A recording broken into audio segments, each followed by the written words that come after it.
Kevin, Here. Robert, here, Clark, here, Eric, Here. and Susan. Here. And Chris is out of town today, as is Chief. So welcome.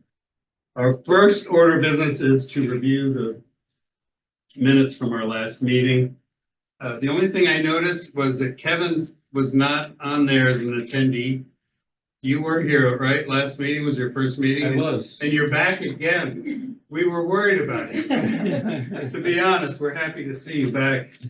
I'll Here. add him and we can approve it with the addition if we're good with that. Yeah, Yeah, and Aaron, would you mind just when I am here, putting me on there? Thank you. yeah, that's good. Anybody else have anything that they saw in the minutes that needed to be updated or corrected? Robert, you weren't here, right? So, yeah, and roll call, it's interesting, Rob was not here. So maybe you and Kevin switched spots, last week. So anyone want to, Motion we approve with those changes? I second. all right, all in favor? Aye. Perfect. All right. I do want to make sure that we review our goals for 2024-25. This has been updated on our template here. So number one, we use safety as our guiding principle and propose recommendations that are unbiased, transparent, and administered fairly. Two, we are to be a valuable partner to the Safe Streets for All task force. Three, we are hoping to develop educational programs to introduce complete streets concepts to residents, employees, and employers, and residents. We want to streamline our meeting agendas, conduct regular monthly meetings, and then finally, we want to finalize our process and plan for capturing and evaluating and communicating back to citizens' requests. So those are our stated goals that were submitted to the city last year. We'll be updating those in late winter, early spring. Late winter, well, because we'll need to have them as part of the budget process. I think March is probably as late as. Excellent. And now is the time where we have citizens that are here that may have something to speak about. We ask for you to say your name and your address, and then we have a 3-minute. It's not really an interactive session, but we're here to hear what you have to say. Sometimes we're making some clarification. Okay. First. Hi, my name is Hunter Delph. I live at 545 West Kirkham. I'm here about possibly adding a crosswalk, actually right in front of my house over to Denver towards Larson Park. Like I say, the Larson Park, first off, seems to be an incredibly beloved park. I moved in last year and I see more people going there and more people traveling to go there with pets because it's just such a friendly park than I could have ever believed. But a part of living where I do is it's the main crossing into the park. And Kirkham has a pretty bad speeding problem. I know a lot of areas in Webster do. The speed limit is supposed to be 25. There's a blind curve down the road, and people regularly go 35 to plus above 40, which if we could fix the speeding problem, that would be great and the best, but that's more difficult. But adding something to help all of the kids and mothers with strollers, mothers and fathers with strollers, people with pets to cross safely and feel more comfortable and confident on the crossing and keep the cars more alert of people that might be there seems like a really good idea because again, I live literally at the main crossing and I just watch all day, just people pushing strollers across and it's really awkward. They kind of go to, weird angles and they have to wait forever for cars and sometimes people speed after them. I've had people like when I'm pulling into my driveway, honk at me and yell at me about taking the time to get. You said you live off Kirkham? I live on Kirkham, yeah. Gotcha. At Denver, if you know. Yeah, I'm looking at my computer. And again, the speeding would be the best thing to fix, but I have a 1-year-old, she's about to have a birthday at Larson Creek, actually. If we can just make it safer as she grows up to cross the street, it'd be great. Excellent. Excellent. And that is on our agenda later for when we get to new business. And just so you know that I think our appetite is, we do like to slow traffic if we can do calming, but we have a big appetite for crosswalks in our commission. So Yeah. We've got some good data from the police and Parks and Rec. Yeah, they were sitting out there, it helps to slow people down, but as soon as they left, people Right. speed up again, Okay. unfortunately. And right now, we have the numbers again. Yeah. Showing us that we are speeding, even when we're trying not to. Yeah. Good. Well, thank Can you. I speak to that same topic now or later? Yeah. We do. Right now is the time to do it. So you get 3 minutes to add to it and just say your name and your address. My name is Michelle Jordan, 21 Denver Place.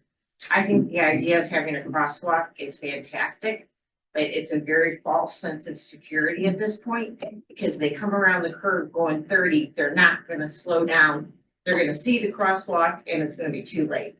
So I've talked to the mayor about this and there's a curve sign and like a squiggly thing, both coming from Berry. Those two signs are in Glendale. It looks like you have an advisory 20-mile-per-hour curve sign. Yes. It's supposed to be We do. 20 on the curve. 20 on But the that's curve. advisory. It's yellow. It's not enforceable. It's just advisory. Yeah, so anyway, there are two signs in Glendale. And with the capability of having the solar blinking lights, I think we need to at least do one or then once you pass the Glendale line, there's another sign that says curve. And at that point, it's almost too late to warn them. So I think I know that Laura is in good relationship with the Glendale people. So I really would think one of the blinking lights in Glendale at one of the two signs, the squiggly one or the other one, and then the one just prior to the crosswalk. I think we need two blinking lights. Otherwise, nobody slows down. And even when you're trying your hardest, sometimes you're faster than you think you are.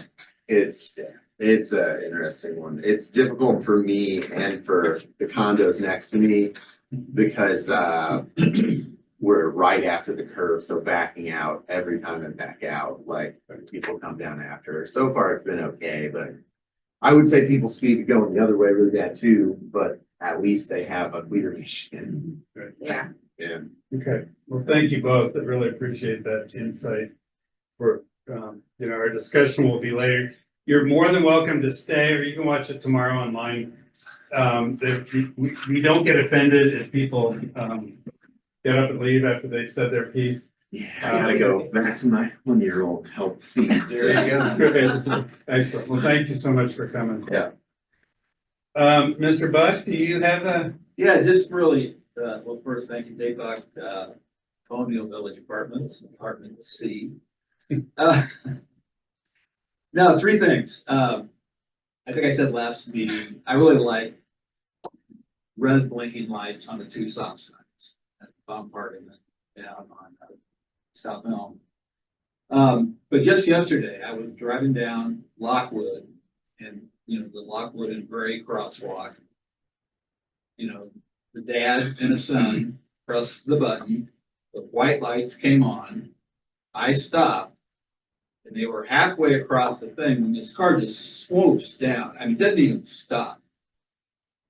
And the dad looked at me and said, thanks for stopping, but this happens all the time, and it's, God forbid something really bad should happen there. It hasn't happened in years, and I think we've been really lucky. But my solution idea is to put red blinking lights on the crosswalk sign because red means stop. White doesn't mean stop, yellow doesn't mean stop. Just change the color of the bulbs to red, and I think it would help. I was once for speed humps, then I wasn't. But I was over at KBC talking to some people today, and they have speed bumps all over their parking lot of the driveway coming in. And one thing I noticed was the spacing. That a lot of times when people put speed bumps in, there's only one on the entire block.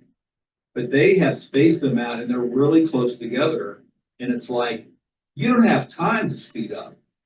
And the thing is, they're not marked either, which means that once you hit one, you're immediately looking for the next one.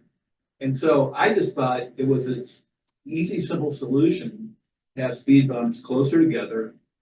And the thing is, you can go right across the street on Bacon Avenue and test it out.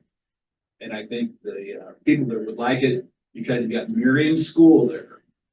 And people are slowing down anyway, and I think it could be a really good place to test speed bumps. The last thing I want to say, and the cops aren't here, but for Porch Fest, and Carrie knows this, 2 years ago, we did Porch Fest in South Webster. Mike Albers, who works for the city and lives on Central, said, hey, I don't think you can emergency vehicle through. If cars are parked on both sides of the street, make long story short, keep the no parking signs up on one side of Central. The event was great.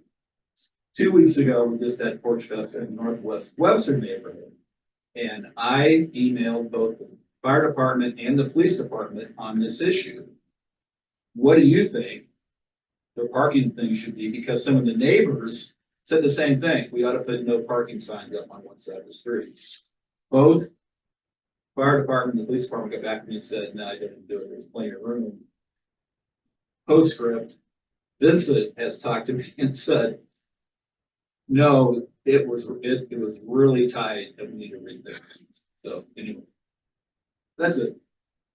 Thanks, and just a little bit of comment on our safe streets for all. We have several areas that there will be testing in our demonstration project, speed bumps. Oh, good. So those are part of that grant. We'll be testing different things in different areas. So Eric is our representative on that commission. Great. I'm sure you'll be interested in following along. That parking was for the special event only, or you wish it was that way all the time? No, just special thing. Excellent. Well, thank you. And again, you're welcome to stay. We'd love to have you. Hopefully we won't bore you with our other. The next thing on our agenda is on September 18th, Susan and I attended the Webster Groves Board and Commission Chairs meeting that Mayor Arnold and City Manager and City Attorney led. It was really good. Besides having good pizza. That was the only good thing. It was a really good meeting. There were a few things that I wanted to share from that, just so we're all on the same page. If I miss anything, Susan, chime in, and I'm sure you will as well. But probably the most important thing, I think, always is the sunshine law review that the city attorney does. And the biggest takeaway I got from that is that conversations that we might have via email, if we're talking about how we might want to vote on something, is really a no-no. That really should be done in an open forum. That's not done over email, where we're really talking about how we might vote on something, because is what happens in these meetings. We don't try to sway people's opinions and stuff, but we're trading information. But if it's something that anything that's like a vote, he said, save it for the meeting. Does anyone feel that's happened? I don't recall that. I'm sure in some commissions it has. It has in some. No, I mean for us. Yeah. I mean, when I think back to the email I've received, I don't recall any. Yeah, I can't think of that either. It's just, it's easy to get caught in that sometimes, but I have not, certainly wasn't looking at us, but the sunshine law really fosters the accountability and keeps a really good record of everything. I have a question. So there were times, I think, when on the parking where we might have sent documents back and forth that were drafts. That probably is bad too, right? I don't think,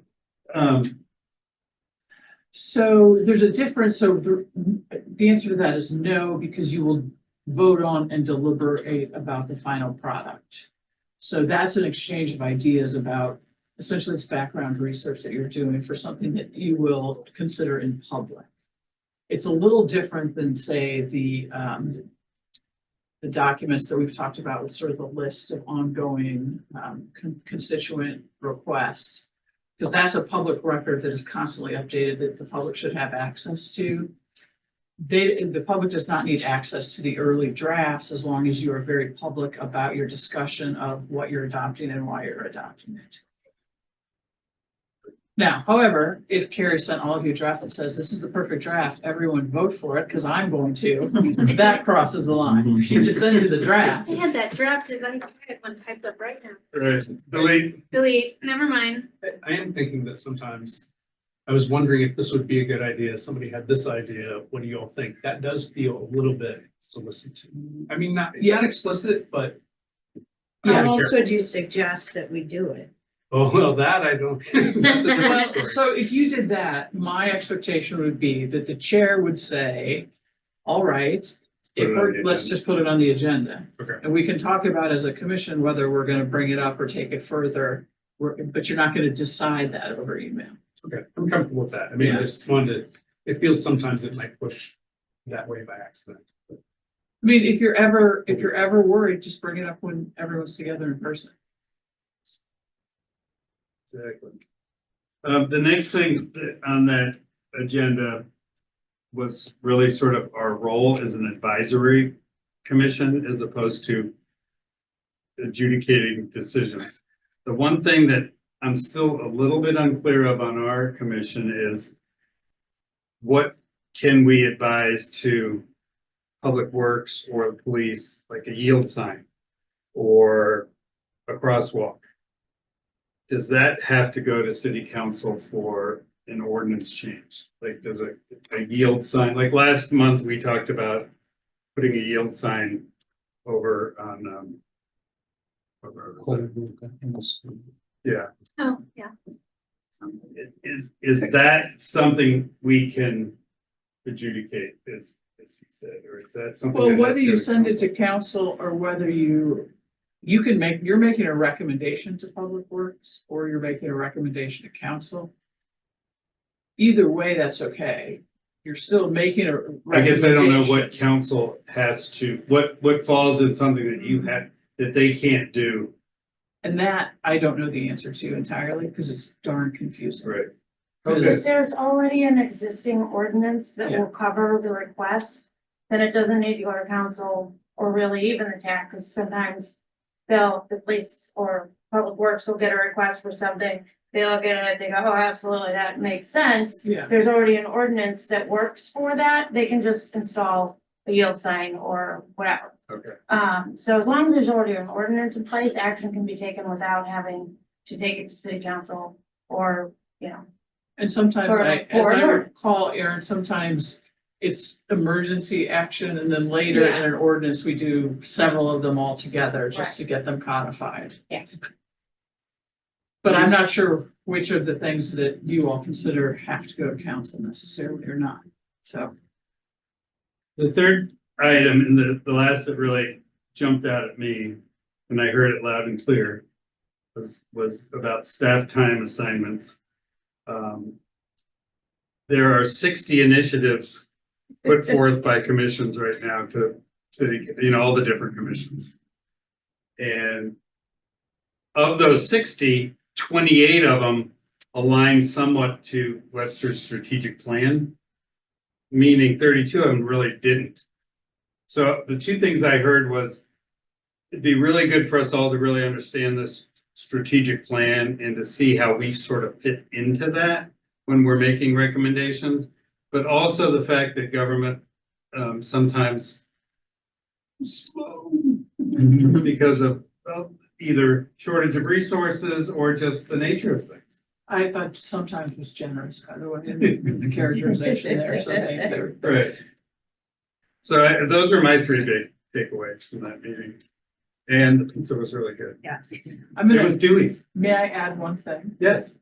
There is now on the Boards and Commissions page, a Boards and Commissions handbook, which covers a lot of territory, advisory committee, what the process should look like, what you should do to be prepared as a member of a board or commission.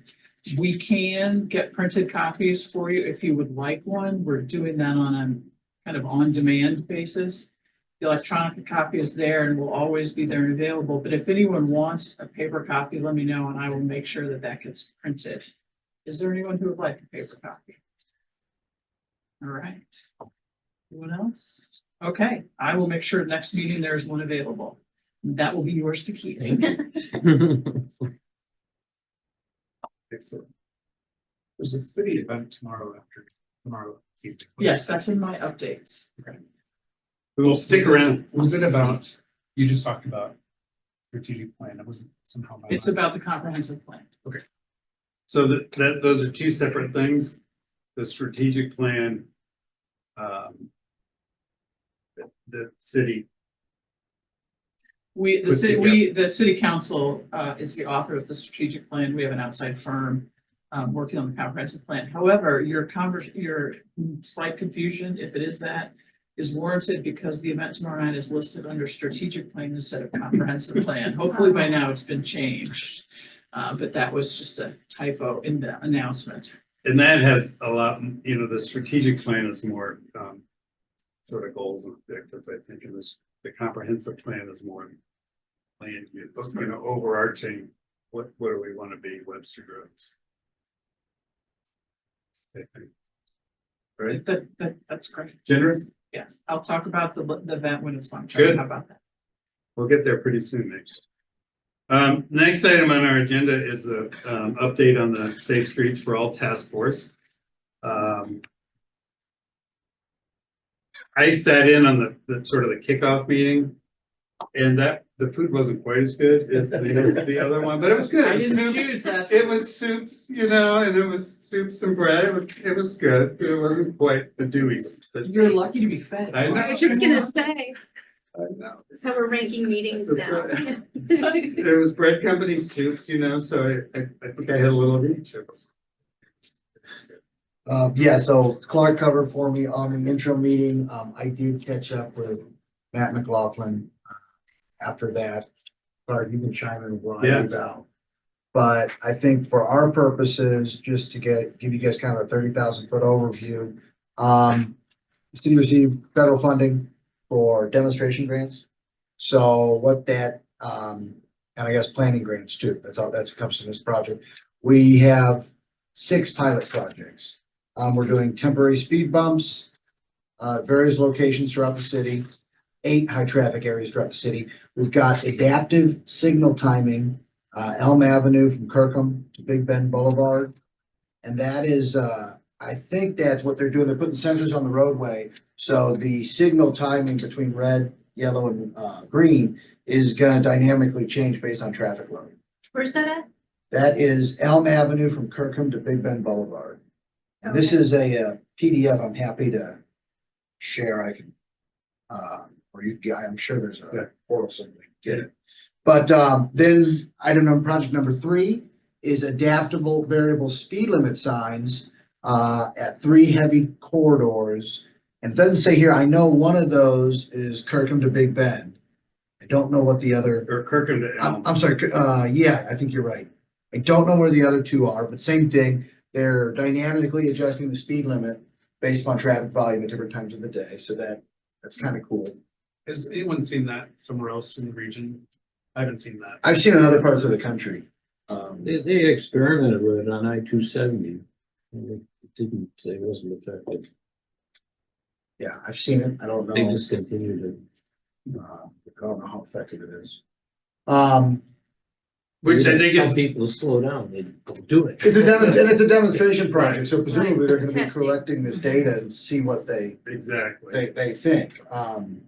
Their number 4 is a multi-use path, Elm Avenue from Lockwood to Kirkham.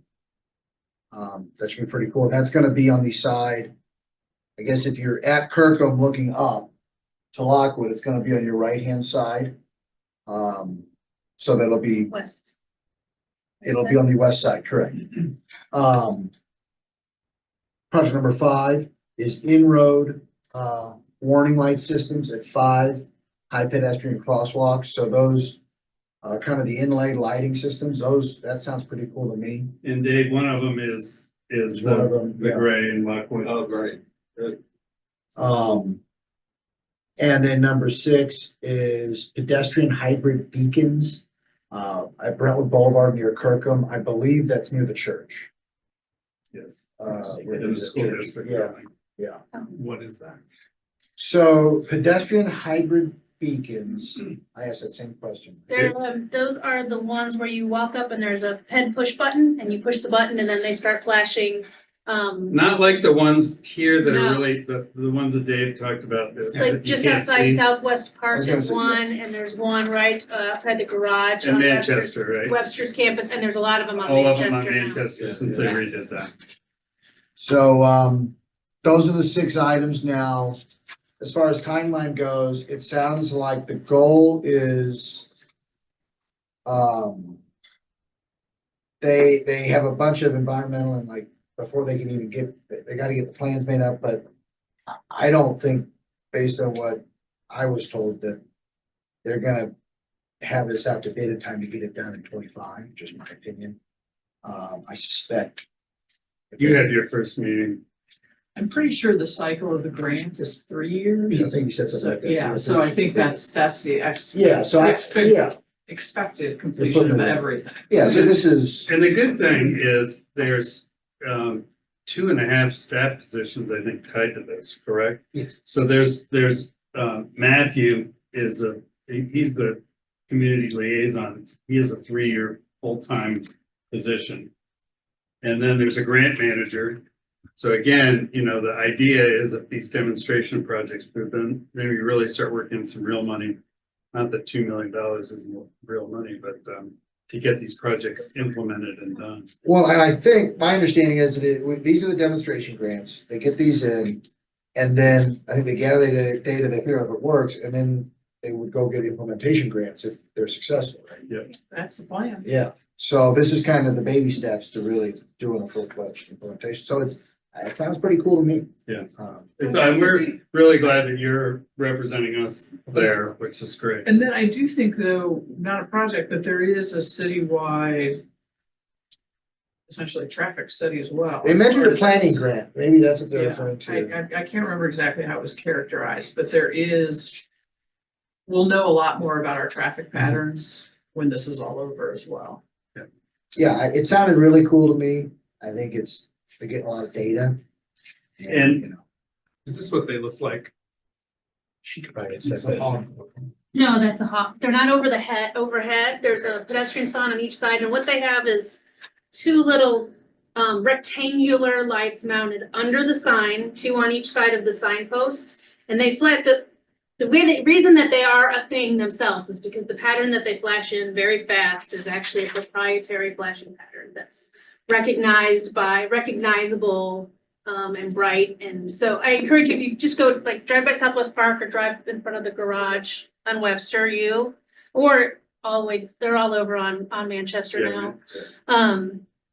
That's what they are, but they're side mounted. Where do they have inlaid right now? I don't think we have I was any. gonna I'm say, I can't shocked that think they're of going in. Any I have a inlaid couple- in the area? A couple of, do you know how they're coming up with their things, the things that they're testing? Do they have a consultant on board? Or They is it- do, I was told they had a third party, I assume it's civil Okay, consulting, but okay. like they don't have contracts or anything. Yeah, no, I So just they'll meant to put on come a- up with the yeah. ideas and the plans and Yeah, everything else. they have somebody, yeah. I would love to And see you're that. probably involved in that, I would imagine. The project group is Dr. Tenille Rose Martin. She's the grant manager. Matthew McLaughlin, he's the community liaison, and Sean Finnegan. She has part of her time in this. She's doing some of the community engagement as well. So they're coming up with that, scoping the different aspects of the work for different possible usage of consultants, so contract that out. So internally, you guys came up with the inlaid pavement and things like that? Those all were done when they applied for the Yeah. grant. I mean, Okay. it was like a last minute, there was a. Okay. and Ooh, God. That's cool. I can't Yeah. wait. I don't know if you have other locations, but I'd love to see that. I can look, and I'll share with him. I'm sure this is on the website somewhere. Okay. You know, Cool. another cool thing, I had read an article, I think maybe it was in the Webster Cookwood Times, but Here, if you wanna look at number 5. Thank you. basically it was talking about how it was comparing us to, it might have even been just an editorial comment, but it was comparing downtown Webster to downtown Kirkwood. And the comment was that you've got this big geographic barrier on the hill down to Kirkwood that kind of is a hard block to people getting up to Lockwood. And so this multi-use path on Kirkham is, I think maybe an effort to solve that. That's kind of cool. I mean, I know you can hike up. I see people hiking their Well, strollers up We, Rock Hill, but having another one's nice. we really proposed a road diet there last year that got sort of squashed by the. Probably 2 years ago now. Yeah. So we have new blood in here now, so it might Exactly. be, but I think What was this, why did this one? thinking that it's a needed thoroughfare, that it would push traffic to other areas, that it was a safety issue, so there, we didn't I necessarily. think it was too new. It was gonna upset the Right. this. But this will really help, so I Of- think, Well, and I'm thinking too, like I went to a birthday party yesterday in Brevard Park. That park is brand new. It's really cool. And getting that connected, and there's some cool stuff going yeah, absolutely. If they ever finish the road work there in our life. They're getting close. Actually, have you been there lately? Every day, I know I you drive drive it there. every day. But it's smooth, the railroad tracks are It's smooth now. But the dotted lines. I know. People don't know where to drive, on. and it's still one lane. I just wanted to say on this task force, besides Eric, the staff members, as Sanan said, there's 3 people dedicated to the Safe Streets for All. But then Sanan is part of it, Brett Ellis, our fire chief, is part of it. Sean Finnegan is our sustainability, she's the public affairs liaison for it. And then Eric, also from the staff position, Weimer. And then Sustainability Commission, Business Development Commission, Green Space Advisory, Public Safety and Facilities from Webster University, Business Development Chair, and the Executive Director of the Chamber of Commerce, the Superintendent of the Webster School Districts, and then Eric are the other people. So it's a really good mix of people on this that have a lot of different stakeholders in the community that really want to see our streets, connect and to be safe. So I'm excited. It's actually moving forward. Anything else? I think that's good. Thank you, Eric.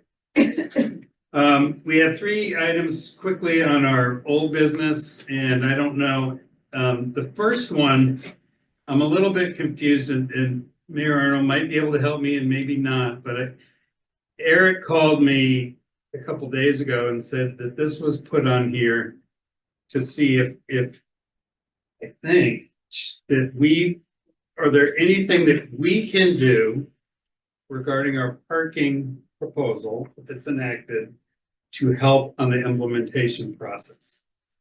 Meaning staff, I think, is saying, hey, we could use some help from the Traffic Advisory Commission. If so, and what would that might look like? What did they ask? What are their, what? I have a couple of ideas, and I can't remember, to be honest, we went back and forth so much, I can't remember where we landed as far as whether, and maybe that's part of what they're still discussing, as far as whether this would be retroactive and it was just gonna suddenly apply, or if it was gonna be on a request basis, or even on a zone by zone basis, but. And I believe that is part of what Okay. staff is hashing out at the Wrestling. moment, yeah. So I think one of our ideas was that if it was a zone by zone basis, we as a TAC could take on looking at a zone, one zone by zone at a time. If it was a citizen request basis, those requests could come through us and we could at least pre-screen them where, yes, this street is this wide. This is what you would be eligible for. And the same thing with the pre-screening if you wanted parking, shared parking on your street. We could do the same thing there. The street's this wide, the density is this, so you're eligible for this much shared parking. But if those kind of requests could come through our group. I know when we had the different conversations, we discussed that. Yeah, So- so I think what you're saying is, yes, we could work collaboratively with them to see, hey, what could we really be helpful with? I think so too. What would help you guys? And I think part of the reason we originally discussed it being almost on a citizen request was for that reason, so that if you live on a street and you think your street is too narrow, then you raise that flag.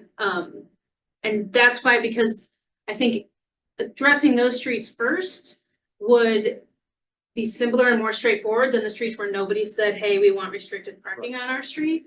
And then maybe eventually it becomes more uniform across the city, but I think our initial idea was if you address the streets where people are asking for it, it's gonna be smoother than the streets where they're not. But I wonder, I'm sure there's a backlog of those, and so those requests that have been already made.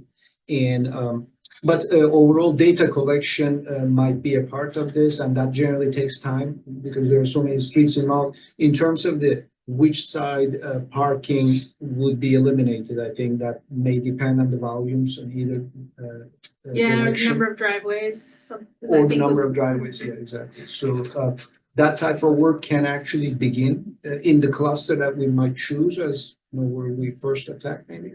And so because that might require for us to be taking data measurements of traffic on a continued basis for some time, maybe 3 days, and then move it to another block from there. We have the equipment for it, so. So I think I can report back that we'd be willing to assist where it made sense, if we could take a load off the city. Your idea about defining zones Yeah. sounded good. That was another, I mean, we went through a lot of iterations of how this could be implemented, realizing that we weren't making that decision in the end. But, Just give them guidance, yeah. yeah, I think if we start out where people have asked for it, and it's pretty much an easy, there's not a lot of controversy, we Mhm. start that way. Just people can see how it can work. Where I see currently problems is we have a double yellow in the street and still there's not enough width on one side of the double yellow. You cannot really, when there's a double yellow on the street, you're not supposed to be on the, driving on the other side. And so those streets, we can prioritize those streets perhaps, or, maybe remove the double yellow. We're not compliant on those streets, so. right. What would be an example of that? I think the northeast section has some of those. I'm still getting my bearings around, but I know in University City we had the issues, but we didn't stripe those streets. And I see here we did double yellow. Once you stripe with double yellow, then it's regulated pretty much. So I think Marshall might be a good Marshall, example yep. of that, yeah. Isn't Gore right at Lockwood, double yellow for that first portion? Possibly. Ooh, yeah. That's a great point too. And that's something we could Depends even on when do they is pave it. look for those, Yeah. It's double yellow up to, it's double yellow up past, Coven Beach. Yep. So, What about, which actually, you probably want that coming in, down into that intersection. what But about, people cross over it every single day. yeah, Yeah, especially Marshall, when we have our parking issue like we Yeah. talked about. what about Marshall between Laclede Station and Brentwood? I see Marshall. Marshall's over here, right? Yeah. Let's see, Marshall at Laclede? Uh-huh. Yeah, I see it. Yeah, both sides, you've got double yellow leading up to there. But I don't think there's any parking. Yeah, on there. nobody should be parking, I wouldn't think, parking on that side. Now over here, you got double yellow the entire length of Marshall coming up Mhm. here. Yeah, And Elm. Between Blackwood and Big Bend. You think people cross the line at Cleveland? I don't think, does Elm have any double yellow? They do Oh, yeah, frequently. it does. Yes, it does. And part of the reason That's what you're. I started to. And that's where they have one of parking. The residents of the Algonquin said we need to paint the line further because people stay out of their side. I don't know that that would solve the problem, but got me to pay attention to. It's really weird. Our next old business, and I don't think we're gonna make any decisions here today, but we're keeping it on here. It's the crosswalk that was and then wasn't. It's At Elm. Cedar and Elm. So I think we're gonna keep it on here until someone tells us that it's gonna go I on. wanna throw something out there. I've ridden, since we talked about that, I've ridden my bike up and down Elm at that spot many times.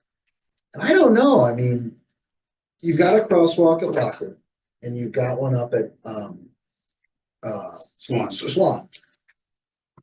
I don't I mean, it's, why, if you start putting a crosswalk in that situation, you're gonna I think you will wind up with a lot of areas that that could fall under the same level of need as that area, then all of a sudden you got crosswalks everywhere. And what's wrong with that? I don't know that it's, Well, I think Eric made the point of, he made the point, he made the point about cost, not just for install, but all of a sudden his officer's gotta be watching that.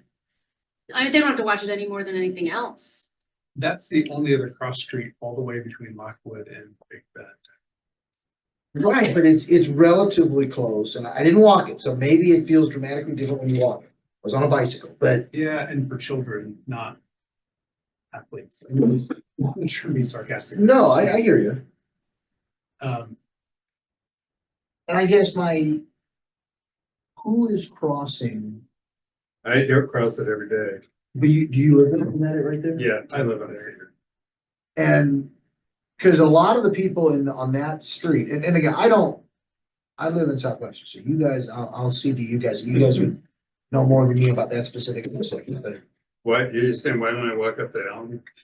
Or depending Lockwood? on where you're going, yeah, I mean, what is a situation I don't need to know where, but I'm saying like, how often is it that you have a destination that is not closer I to think- I Lockwood or think- Swan? Honestly, one of the main things is how do you calm traffic on Elm? Because from that light at Lockwood, it becomes a raceway. Yeah, And, yeah, so, crosswalks, bump ins, all those things can calm that traffic down. And there's been the residents that live on that section have really, for several years, have been asking, how do you calm this? How do you calm this down? And there used to be a stop sign there that rotated. So during school hours, it would be a stop sign and then the police would rotate it back after school hours because people do cross going to Bristol School. School, I could see, yeah. I could see Bristol that, School yeah, and the it's a high bunch of school kids. going the other way. So there's a lot of, That it's would- amazing yeah. to me in the morning how much traffic there really is right there. Yeah, the school. And it's that makes- primarily going to Bristol School. And you're correct. I mean, that's the only other crosswalk other than Swan on Elm that I don't think as many people are probably using Jackson, and they're much closer to. And they said that was unsafe. still a little bit closer to your side of, or, argument you're posing is that once it went in and I walked across it, I was like, yeah, I don't like this at all. I don't trust anybody. Sure, I've got stripes. But it was never really in. Yeah, it was never. But I was still afraid. I mean, very afraid. I would stare at people and be like, let's go. I stare them down. And I do think that walking up to one of the major intersections with lights is safer. Unless things like Safe Streets, where if they put in the in-street stuff and they put in the beacons and stuff, well, then I'd be a lot happier. But Yeah. as it is, I'm not against it. I'm just afraid of it as a citizen. I don't even know if my position is against it. Yeah, no, I get that. I'm maybe just saying, dig in a little bit deeper and say, are we all of a sudden gonna wind up with crosswalks in a lot of places? And maybe that is fine. I mean, we are a resident, and Elm is interesting because it is a residential street. People live on that street. So if say they want to walk to dinner, or they want to walk to church, or they want to walk forever, or for wherever, not forever, or if they want to walk for wherever. I mean, that's their residential street, so they should have the ability to not have to walk a block or two uphill. Because if you're going from Cedar to Elm, or to Cedar to Lockwood, you're going uphill, out of their way to be able to cross the street. We don't do that to cars, for the What is most the part. county, again, I know county considers Elm a through thoroughfare They though. do. Okay, The so I'm county, the just, county does, but they I need a don't, refresher. they don't own it, but yes, Right. they do. Okay, Um, so they do have some say. No, they They don't, they don't don't. own it. Okay. They consider that a path, but they don't maintain or own But that they street, put the traffic light in at Swan, right? with the city's permission. Okay. And wasn't, when that light went in at Swan, my wife grew up right in that area. Whenever that was, it was probably. It was when they 10 or 12 redid. years It was for ago. I-64. Yeah. When Yeah, they so redid two thousand eight I-64. period, so yeah, okay, so 15 years ago, whatever, but didn't somebody, it was, that The say it was a toilet. toilet, it was controversial, it was an issue of And then it was controversy. gold. So Yeah. 4 local neighbors were upset and the rest of the city gets the benefit of it having light. But it's one of those things where you have contentious issues and it riles people up, so there can be unforeseen consequences. And, you know, and I think one of our audience members here too, occasionally that malfunctions and it's, you know, blinking red both on all ways. I love that, because then everyone Oh, stops. yeah, I see what you're saying, yeah. You know, as opposed to now it only stops if there's a car or a activated, you know, but. I guess from a cost benefit, as I see it, the biggest risk is probably what you brought up. The biggest risk is if you have too many crosswalks, people they desensitize to crosswalks.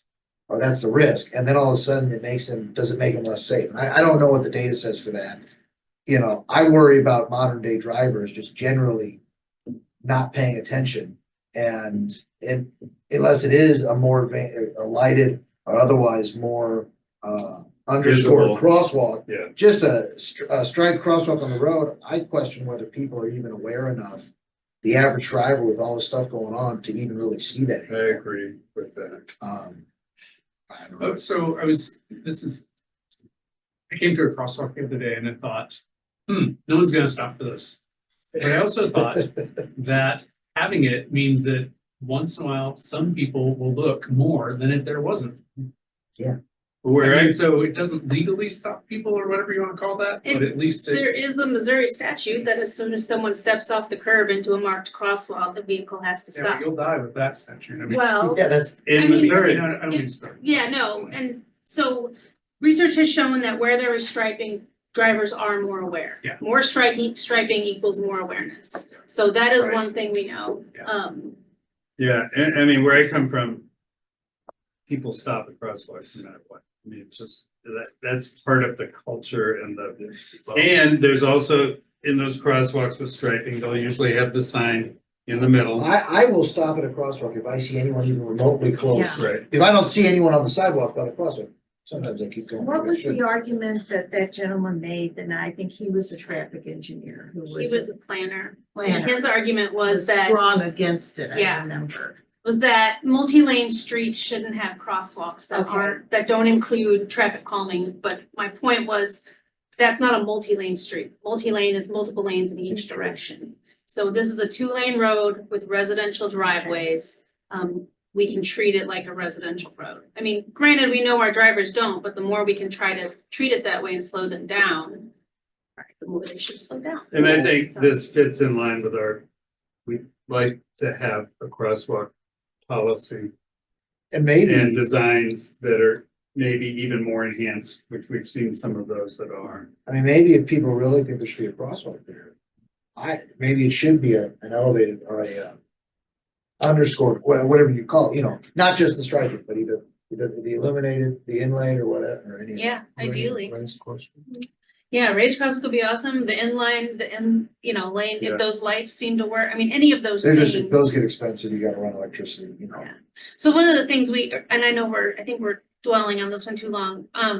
One of the things we recommended early on when we were talking about this was just narrowing the lanes on Elm, trying to add more longitudinal striping to try to get people to feel a little more like they had a lane to stay in and that they didn't have a runway that they could speed up and down. That was one way to try to start to slow traffic. Right. You see that on not Watson, on South Elm, south of Glendale. It is super wide, but it's striped. I don't see people driving past those stripes. I mean, we're just trained to do that, right? So, Right. and to Clark's point, eventually, hopefully we can train people to stop at crosswalks. You just gotta put them there and train them. So, I mean, are we talking here, I mean, Are we talking about some kind of comprehensive crosswalk strategy? Is that what you're kind of? I think it might fit into what you guys are doing on the Safe Streets for All. You know, it all sort of ties together, but I thought Right. we talked about it maybe next year when we have our goals, you know, that it's a real focus of this group to come up with some guidelines and maybe different types of design for different types of Yeah. crosswalks with different budget. Criteria. You know, they cost different amounts. So I mean, you can't do everything you want. But I do think with your demonstration projects, you're gonna find some of that stuff out through the Safe Streets for All. So I think we just keep talking about it. Okay. And the last thing for old business was last month, we talked about the yield sign at Colebrook and Innisfall. Do we know if that's been installed? It is. All right. Sweet. Woo! Hey, how about that? Yeah. There's no striping, but sign is there. I love it. Thank you. You know, one thing that I saw a thing on the was it safe, Oh, smart, on the NCU. but it was about, they showed exactly an intersection like this and how much asphalt and pavement there is. Yeah. And when you really draw out where the lane should be, there's all this excess and it was reclaiming a lot of that into green space. Yeah. And this is a perfect example of what Yeah. could be NACTO. there. Referring to NACTO. Well, no, it was a smart, you know, well, I'll think of it. Okay, never mind. That's not Matco. Smart cities. But good. Yeah, that's awesome. Wrap up the prior one. Do we want to ask for the stripes on Elm or not? We have, Mhm. It was. Wait, they were put in and then removed, right? well, Oh, the no. signs went up, Okay. it was dotted on there, and then the signs came down after that guy spoke. So But that's not traffic advisory. That's just a guy. that was the police that took them down.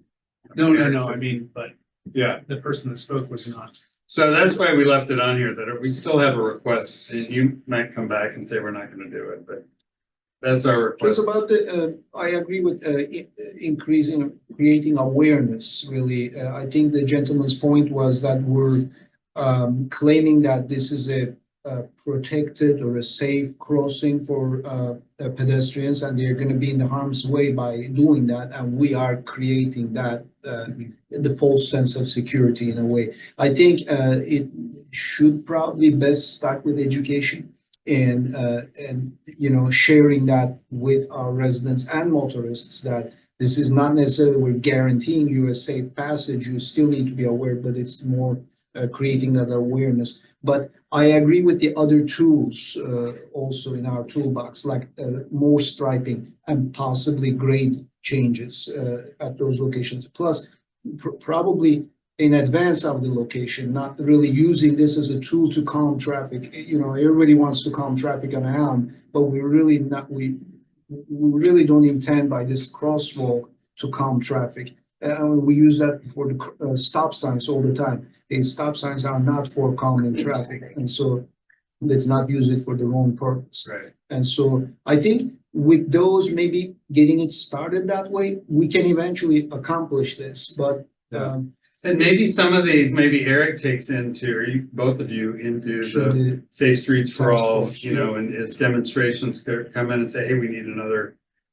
test or something like that, that some of these things can move Are they forward. gonna do any pop-up? Have they talked about pop-up demonstrations? Is that part of the plan? Pop-up So a lot of times they'll just do like a very temporary weekend where they'll stripe something for a weekend with spray paint. I did not, I was just told about the six Okay. on that list. I didn't know, but things None like of the that, plans none of are- the plans, okay. But they might, because some of those pop-ups are relatively low cost, low barrier to implement, so it's like. And that's where your the city, education you comes could just in. do that, Or you know. partner with others like TrailNet. Yeah. Mhm. You know, they have done that in different places in partnership with the county, Mhm. city of St. Yes. Louis. Cause all of these are a lot more they're more expensive. than And they're any of those. testing and real Yeah. data and, Yeah. but I think TrailNet has done some real successful pop-ups. Right.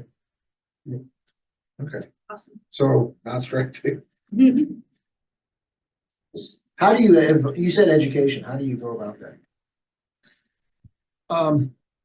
needs to probably be under the, well, the task forces, in collaboration with the task forces efforts, but more information that we can share publicly about what a crosswalk is, how it's utilized, the state law, well, enforcement as part of it. We did stings in University City, undercover officers, they go. I was just thinking like the Friday page might be a good place Yeah. when, sometime when you're all looking for material Could to you do hand out something with that. flyers to shop owners who could say, just no, hey, customer, Yeah, you should, crosswalks have meaning. The Webster Coker Times. Yeah, yeah. share with other commissions meetings, some information to the commissioners as well, when the public can be there too. New business, we only have, one item, and it's our Kirkham and Denver. We heard from two of the residents there. I don't know if everyone had a chance to read the information that was forwarded on. I thought Carrie's head would be turning. Yes. And thinking about that. Mhm. Eric? I did have a question. Does anyone know the criteria that was involved in installing that crosswalk at Southwest Park? What caused that to be selected? So the one at Slocum? No, No, the one at Southwest. Oh, Southwest. I live right by there. That's great. Yeah. So there's really no criteria for crosswalks. It's just high pedestrian traffic areas or places that are potentially high traffic pedestrian Because I mean, I areas. would argue that whatever criteria contributed to that decision at Southwest would be even stronger. Yeah, Is that at Central? yeah, And so part of it also was, we received a grant to do sidewalks on Central. Okay, And when the sidewalks went in is the same time the Gotcha. crosswalk went in, I believe. yes, you're correct. Yeah. Yeah, Yeah, they use because- they use that grant funding. and so whoever said and I think it works great there. I mean, and I lived there before it was there, and after they put it in, it is night and day difference. Mhm. But the same metrics that went on that decision would, you could argue, would be even stronger at a higher traffic, higher speed Kirkham and Denver for Larson Park than they arguably were at Southwest. Well, why is it Denver instead of Viola or Slocum? There is one in Slocum. I would say right because the Larson parking lot is off Denver, right? Right. Yeah, That would be my and reason. the playground is right down Denver as well. There is a crosswalk at Slocum? Yep, I did want to mention, they have already put in the things the for you, bumps, the the bumps. ramps and The ramps are there. the curb. Oh, yeah. On each side already. So Yeah. all we would need was the connection between the two ramps. Now, I've played tennis there on those courts right there, but can you get to the playground from the tennis courts easily, or do you have to walk through the grass? Is there a Walk path? through the grass. There's a smaller parking lot there. Yeah, Cause that can get kind of marshy sometimes. Yeah. I don't see it on there, but I think there is a crosswalk on the east side of Slocum. Yeah, there's signage, no payment markings. So that's one of the things, I mean, if we are establishing it here, this is one of the ones that we can consider if we're still keeping it. But yeah, curb ramp, there are 3 curb ramps here, the ADA access is established, looks like, although there's no directional ramp this way. The ramps are pairing this way, and then there's an opening here. There is a truncated dome here as well for ADA access. It's just the curve, this location right at the curve. I think that can still be considered because sight distance probably is open. This is more really after the curve. So what's interesting is I don't see a sign either for crossing. Yeah, I don't recall one. at Slocum? Yeah, I'm just on the satellite, on the Google, on the map, on the, in-person thing. Yeah, that's all it is. Might be newer, See, this looks like This it's is 3 years May old. 22, yeah. Yeah. Yeah, I walk that all the time. I don't there's. recall a crosswalk. Yeah. Okay. But it's all set up for one. Wonder if there was one at one time and the striping There's just wore this one away? here, but there's really no arrows pointing to it or anything, but it's just this. Oh, I guess that's for the, this one, this one. the Oh, yeah. tennis court? Wait, what is, There's no crossing there. No, But does it, what does the word say? Head Pet crossing. crossing. FedEx Yeah. again? And this is that small parking lot here and Slocum right here. Slocum doesn't have sidewalks, but Kirkham. I mean, now Slocum has the advantage that it's farther away from that turn up the road, but I mean, I guess I have a turn right there. But that would slow the traffic coming that way. The other way is really scary, but this would help control.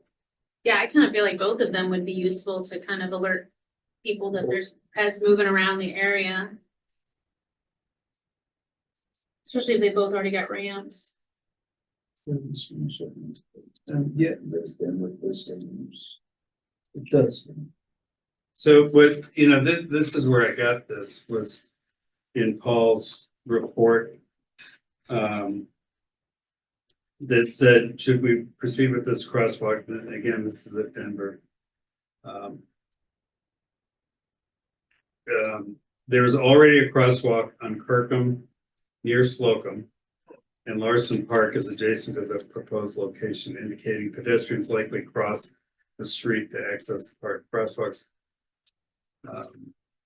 And the proposed crosswalk, according to Paul, would be safe. He noted that while traffic volume is high, the stopping distance is 490 feet, with the safe stopping distance calculated at 152 feet for a level road. Given 25-mile-an-hour speed limit, a stripe sign crosswalk could be acceptable.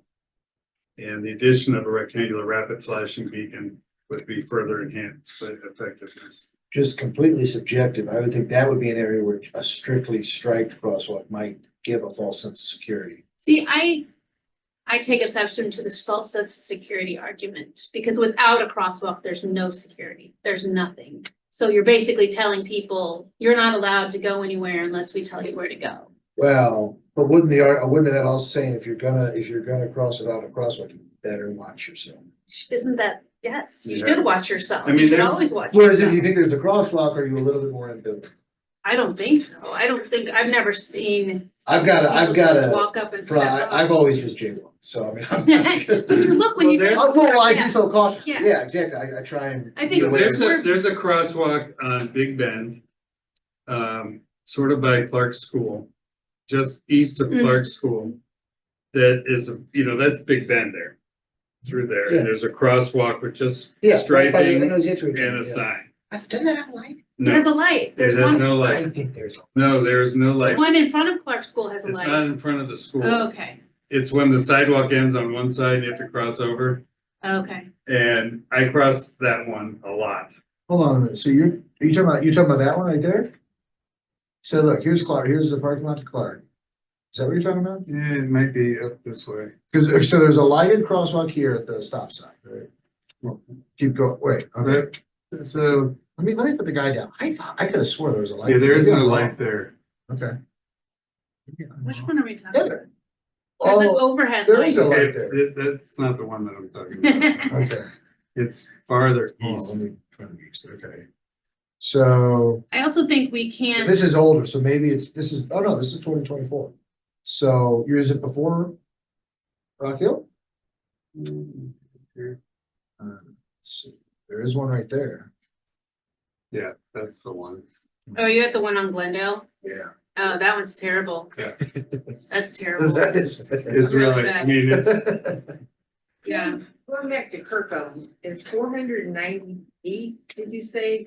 What does that mean? Of sight distance, so what he's Is measuring that is coming around the curve? how far a driver can see ahead of them down the road. And whether they can see, if there was a sign, if they would be able to see it, how far in advance. Well, I know that people have come around that curve and flipped their cars into the apartments there. Yeah, So that's I don't- not that's because not they a can't sight see. distance thing, that's a speeding That's thing. a Well, I know, but issue. there's Maybe no, some there's other no issues. sight until you get around the corner, so there's no way that's 490 feet.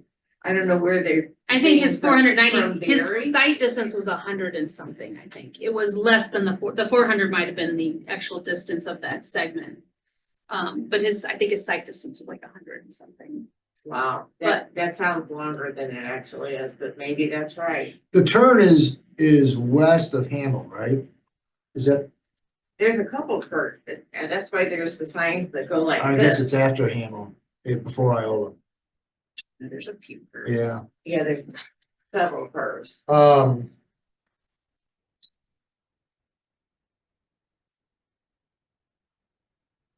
Like I said, I think you could just use the argument, because the one at Southwest works so great, you could just easily justify something similar right there. I agree. With no warning signs in advance. The RFBs don't usually have a warning sign in advance. Sometimes they do. I guess it depends. But at 25 miles per hour, you shouldn't need an advance warning sign. But nobody's going 25 I know, miles an I hour. totally That's a separate agree with problem. that, but that's a separate And that problem, problem starts even outside of Right. outside of Webster. right? I mean, ideally, we try to calm traffic as well. So there's no do room you- for a speed trailer, but like, even if you wanted to put like a permanent speed trailer there, I don't see anywhere to fit it. You know, I think, Paul's recommendation, the straight crosswalk in the addition of a rectangular rapid flashing beacon is a great Yeah, I agree. thing to at least Yeah. put forward, whether we can afford it or it goes into the queue for next year. But I think that that's a really good recommendation for that spot. Is that the same technical description of what's at Southwest? Would The RFB, yes. Would everybody yes. feel more comfortable to keep this on the agenda for next month and each go visit that Yeah. space and take some look and get our own real input? Yeah. And then maybe make a recommendation at our November meeting. Do this in tandem with the current signage at Slocum. Yeah, Just out of curiosity, why is there not an advance sign for this kind of crossing? Cause and I don't know the exact rules, but the lighting will give the advance notice. Okay. The thing that we struggle with signage is people do start to tune out signs way more than you would tune out striping. Striping, you're just Don't conditioned think to about follow, you're just Right. conditioned to follow it. But signage, people do tune it out, so. So one of the things that we can do, I mean, to take quicker action on this is we can do the advanced signage together with the assembly at the location and stripe it. If we can come up with the rapid beacons, then maybe we don't need the advanced signage anymore. We can pull that out. Well, and it would probably make sense to put it on the east side, because that'll buy you another, 24 foot or whatever. Farther from that curve, if you put the crosswalk on the east end of Kirkham. Rather than the west end. Well, they've already got curb cuts for the crosswalk. They're already in there. I thought they were at Slocum. They're at Kirkham also, or in They have Denver a- also. They have a curb cut on the east side of Denver. it Yeah, I looks was like. gonna say, I think it is Both almost, sides, yeah. I think it's. Yeah, I think they Yeah, have, they do have, No, they have a west and east. they just have one across those. What's that right there? Yeah, that's the both one. sides and They have on the one city. on each They just have side. the one on the north One side on of the Kirkham. corner. Oh, okay, I'm sorry, I was looking at the other side. Yeah. Okay. Yeah, there's one on each side of the street. Yeah. Okay. I think that's a residential driveway right there? Mhm. Okay, wow, so you might be stuck with that. Yeah, use this one, cross here, and then cross back this way. Cause you probably have 24 foot there or more. 28 foot, and so it's getting an extra 28 foot of slowdown distance might not be a bad gig. Oh, yeah. For people coming from the west, Mm. for people heading eastbound. so now are you suggesting that since Paul and we've looked at this, that we go ahead and make a motion and So the motion is an so we don't ARB. have to wait up? No, the motion is advanced signage and the crosswalk striping. And then with, just as Paul said, if in the future an RFB could be added. So someone But making that they're motion? expensive, just for the record. Do you- That's why do you have a- they only went in Yeah, with the do you have grant. a rough cost? 20,000? Cause you have to run electric, right? Yeah, not less than You have to that. run electric? Yeah, they have to have power to some degree. I mean, the one at Central is solar, but it's still, We might have an issue with getting sunlight in there consistently too. I think that about the one at Central. I don't know how. I don't know Karen, the you wanna mechanics make- of You wanna those. make a motion? I make a motion that we recommend a crosswalk installation with advanced signage at Denver. And the further recommendation that if funds could be available in the future, an RFP be Second. added. Any further discussion? All in favor of the motion? Aye. Excellent. Good, thank you, Son. I was gonna say, Appreciate I it. wanted to, can I say that? I wanted to make a second recommendation that we do the same thing with Slocum. So yeah, well, I mean, working the two together is actually a good idea because Slocum it has the size, it's not very, it doesn't identify the crossing real well. mhm. What if we just modify the first, so I have two motions? Yeah, oh yeah, no. Modify the first motion, Slocum Okay, and Denver. Slocum and Denver? You all, okay, I modify that motion. You still second Slocum that? and Denver, yeah. All Okay, right, all in favor? Aye. awesome, thank you. I was like, didn't wanna press my luck. No, and it's going to be a crossing zone. Yeah. Right, good, yeah. love Create that Now, you awareness. know, Glendale has nice brick inlays on their Yeah. crosswalks, so, you know, Yeah. you could do Maybe that. they can just come build ours for us. Actually, they're not actually, Glendale's might be real bricks, some of them I are don't not, it's an inlaid thermo, actually imprint. All right. But they're They pretty. actually have in town. Huh? You could probably count them all on one hand. Yeah. So, Yeah. So, exactly. sometimes they don't, downtown Clayton had some issues with theirs. Does anyone else have any other new business like to discuss? No? I did wanna mention something really quick. For those of you who aren't aware, and I can save this till next time, but MoDOT has started a meeting. There was a public meeting last week for information. And I can share the website next time, but if you go to modot.org, but they're gonna be rebuilding and rehabbing like 20 bridges between the city and out in the county, but within Webster, I think we have like 6 that are all getting reconstructed.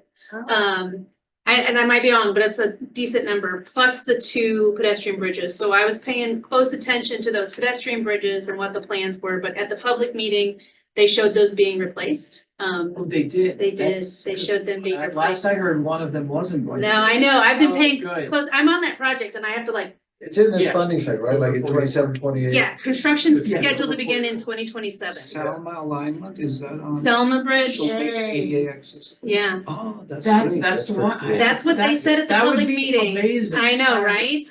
That would be That would be great. great. No more So, carrying my bike up the steps. yeah, Wait, well, what? just rolling it up a Or your husband? I don't know how they 1,600 do foot it. long ramp. If you drive 44 at Hampton, there's a more recently reconstructed pedestrian overpass.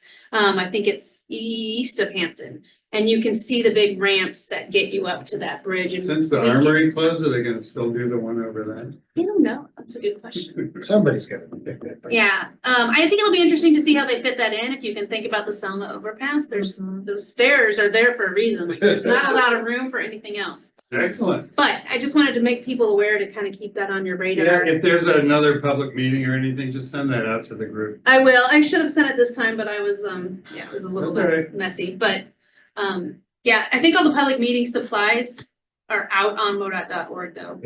Excellent. All right, Mayor Arnold. I will be quick because I don't have much. The comprehensive plan open house is tomorrow night, 5:30 to 7:30 at the rec center. It is an open house format, so you can just drop in anytime between 5:30 and 7:30. There'll be different places for you to comment. The comp plan, we're through almost with phase 1, which was they've been in town off and on since it was May, collecting information from stakeholders, community members, lots of different people. And they're kind of their initial findings they presented to council about a month ago, so that is available online. But this is really, they're starting to identify places that we might think about use of space a little differently. And this is an opportunity for you to comment on some of those that they've Did you say 5:30 to 5:30 to 7:30. What do you mean use of space? Well, like, what kind of things should we be thinking about doing, for example, along Watson Road? We've got 2 properties that have been open, unused for quite a long time. What do we see that as being? Is that a residential kind of area? Is it a commercial space? What is it? And then also, I think they want a lot more input into what are we talking about when we say walkability and where? What are we talking about when we say do they call them, third spaces, fourth spaces? What number am I on? They're essentially community hubs of open space. What does that look like? Where might they be best aligned in our community? So there are a lot of different things that you'll be able to weigh in on. And if some property becomes available, what's the, Yeah, what is, Yeah. What's the city's goals or, Right. plans? This is like potentially rezoning something. so it may be rezoning, it's likely to be, if it's rezoning anywhere, it would probably be the area north, old Western North, to where the Douglas Hill property was. I don't know what that would look like, and they, again, remember, they're making recommendations. City council has to approve it all, but all the input comes as part of the plan making process. So a lot of it is just envisioning, what we might be like in 20-25 And in years. some of the preliminary stuff I've seen, a lot of stuff that we've talked about. It is really prominent in there, and, so I would, yeah, if you're available tomorrow, stop by there, I think that sounds like really good. We haven't talked about Watson here, just hasn't come up for whatever reason, but it's a It's not ours. psychological, oh, it isn't. No, it's the counties. Oh, No, actually, that one's Watson state, Road. isn't it? Watson is state. 66, Okay, right? right, so Yeah. the road itself, right, okay, but still for Webster in terms of comprehensive. Yeah. It's a psychological disconnect from Webster to me. It's like just strange, just you cross it and something's different. We're leaving Webster, right? Yeah. Where, is there a place where you On the cross south Watson and you're still in Webster? Is there? I don't know. No, there's not. Okay, all right, well, that's fine. You are, yeah. There could have been, way back in the old days when.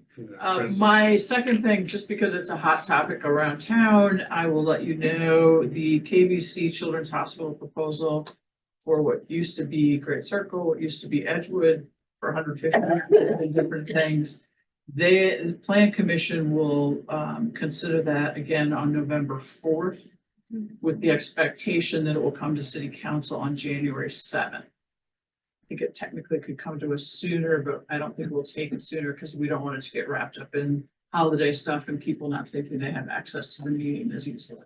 So that's the tentative schedule for those of you who are paying attention or interested in that issue. You mentioned 2 dates, Yeah. but is the only comment in November or are there comments all So- between there? You can send comments anytime, written comments. The public hearing, if they allow for public comments at the Plan Commission, they'll have to reopen the public hearing for the process, for the project, excuse me. I don't know whether they'll do that or not. Because it's done. Because they closed it at the last meeting. The city council meeting is a full-on public hearing, so yes, anyone and everyone can come make a comment at the city In council meeting. January or November? January. And you guys will vote in January or deliberate on this? We should, I would say when you do this, you have a public hearing, you don't vote that time, you have a first and second reading of the ordinance. And then you wait till the following meeting. So in theory, we could vote in that second meeting. What may also happen is that council members may request additional information or additional staff input. So it could be early February. I don't expect it to go any longer than that. I think the community wants a decision here. And just how it sort of intersects with our commission. Anytime there's a project like that, the first thing usually the first is traffic, right? Yes. And so I went, and I would urge all of you to really study up on all the different issues there, because I went there last week and really toured and really understood a lot more about. Was that a public event or? No, You showed up? I was introduced to the president of KBC at the North Webster meeting, and I just, Lindsay. And honestly, I'd never been on that campus. I never had heard of the Rock House, which is the oldest building in Webster Groves. And I said, oh, I'd love to tour that sometime. So she called me up and said, hey, you want to come tour the campus? And so I spent a couple hours out there and really learned a lot more about what they've done in the past, what the future plans are, and so forth. And I formed my own opinions, but I would urge everybody to sort of form your own and to learn more about how the traffic may or may not be. And is one of the things that, people have worried about the delay. Part of the delay is they've asked for, they brought in a second traffic firm. That's the right terminology, to look at the traffic study and answer some of the residents' questions from the public hearing about traffic specifically. So they have really tried to get as much information as possible on what those consequences will be. And I expect at the November 4th meeting that they'll share what they've learned about this more intensive traffic. We'll dive. Staying to traffic, although I'm very interested in this issue. They were a residential facility. They became not a residential facility. They became education only, where all the students are brought in each day and leave each day, which has the traffic it has now, whatever that is. I don't know. And the new facility would continue the education and add the short-term hospital. It's like a 3-day stay. Short-term, 3 to 5 to 7 day, and also 12 residential Right. units. Which residential, not traffic. The short stays are the transition of 72 or 64, whatever it was, people in every 3 days. And maybe out more every 3 staff days. and some other things like that. So I think Laura's right. I think that the traffic study will have a lot more of that. At the November 4th meeting, if you're interested in going, imagine it will be a very packed, emotionally charged meeting. I've seen a few of those in this town before, but. Not me, yeah. Right, yeah, That is my full report. excellent. One thing, I put a new item on here, the parking lot. Chris has done a lot of work with the business district and with looking at that parking for deliveries on Gore for, there's actually 3 businesses in that building that all get deliveries from the same place. So that's in the parking lot. He'll tell us what he's learned at our next meeting. What's the 3rd business? Lemke? O&O? Wait a minute, Lemke's not there. So Yeah. Yeah, He's got Oh, an annex. You're right, yeah, Yeah. the storage, yeah. but they don't get deliveries from US Food. I thought that's what you were saying. No, they get deliveries, but they all park in the same, all the deliveries park on Gore. They don't park on Lockwood Nor in the parking lot in the back. or in the parking lot because they all come, all the deliveries are made through the front, through the Lockwood doors on all 3 of those businesses. But Chris will give us an update. And the semis cannot park because the parking is taken. Or they carry. Yeah, it's not usually semis, but anyway, he'll give us that update next week. Well, but it's the big. Bucks, yeah. No, so there was this. All right, anything else? Motion we adjourn? All in favor? Aye. All right, thank you guys. Thanks, everybody. Thanks for sticking around. Yeah. Considered